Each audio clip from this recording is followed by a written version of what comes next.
অনেক দিন আগের কথা। এক জঙ্গলে অনেক পাখি বসবাস করত। তারা সুখে দুঃখে আনন্দে একসাথে মিলেমিশে বসবাস করত। তারা একসাথে অনেক দিন থাকার ফলে তাদের নিজেদের মধ্যে একটা পারিবারিক সম্পর্ক গড়ে ওঠে। তারা সমস্ত কাজ একসাথেই মিলেমিশে করে। সকাল হলেই তারা একসাথে দলবদ্ধভাবে খাবারের সন্ধানে বেরিয়ে পড়ে। যে যা খাবার পায় তাই নিয়ে তারা বাসায় ফিরে আসে আর একসাথে তারা ভাগ করে খায়। কিন্তু তাদের মধ্যে একটি দুষ্টু পাখিও ছিল। সে সকল সময় নিজেকে আলাদা করে রাখত, কারণ সে ছিল স্বার্থপর। সে সকলের সাথে মিশতেও চাইতো না। সে যা খাবার সংগ্রহ করত সে একা একাই খেয়ে নিত, কাউকেও সে দিত না। তাই অন্য পাখিরা তাকে পছন্দও করতো না। একদিন যখন পাখিরা বাসায় ছিল তখন প্রচণ্ড ঝড় বৃষ্টি এবং বজ্রপাত শুরু হয়। ঝড় বৃষ্টি থেমে প্রকৃতি যখন শান্ত হলো তখন পাখিরা দেখলো তাদের বাসা ভেঙে সব নিচে পড়ে গেছে। নিজেদের বাঁচার তাগিদে ঝড় থামার পরে পাখিরা আবার ব্যস্ত হয়ে পড়ে তাদের বাসা তৈরির কাজে।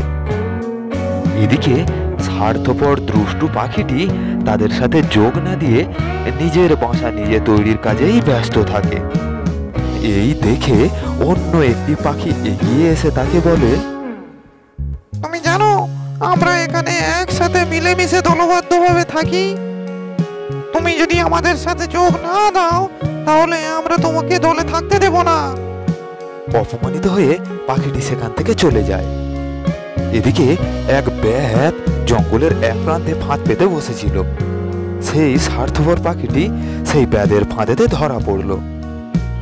ফাঁদ থেকে মুক্তি পাওয়ার জন্য পাখিটি অনেক চেষ্টা করলো, কিন্তু সে পেরে উঠল না। অবশেষে সে একটি বুদ্ধি খাটালো। ভাবলো, একদিন ওই দুষ্টু পাখির দল আমাকে অপমান করে তাড়িয়ে দিয়েছিল, আমি আজ তার প্রতিশোধ নেব। আমি কোনো রকমে এই ফাঁদ থেকে বেরোই, তারপরে তাদের সকলকে আমি এই ফাঁদে ফেলবো। অবশেষে পাখিটি সেই ব্যাতকে বলল, প্রভু, আমি জানি মানুষ খুব বুদ্ধিমান আর দয়ালু হয়। আমি এক অসহায় পাখি, আপনি যদি দয়া করে আমাকে ছেড়ে দেন তাহলে আমি অন্য পাখিদের বুঝিয়ে বলবো আপনার কাছে আসতে। তখন আপনি তাদেরকে ফাঁদে ফেলবেন। আমার পরিবর্তে আপনি অনেক পাখি পেয়ে যাবেন প্রভু, আর তাতে আপনারই লাভ হবে। আরে দুষ্টু পাখি, আমি তোমাকে ছেড়ে দিতে পারতাম, কিন্তু এখন আর ছাড়বো না, কারণ তুমি ছাড়া পেলে অন্য সকল পাখিদের ক্ষতি করবে।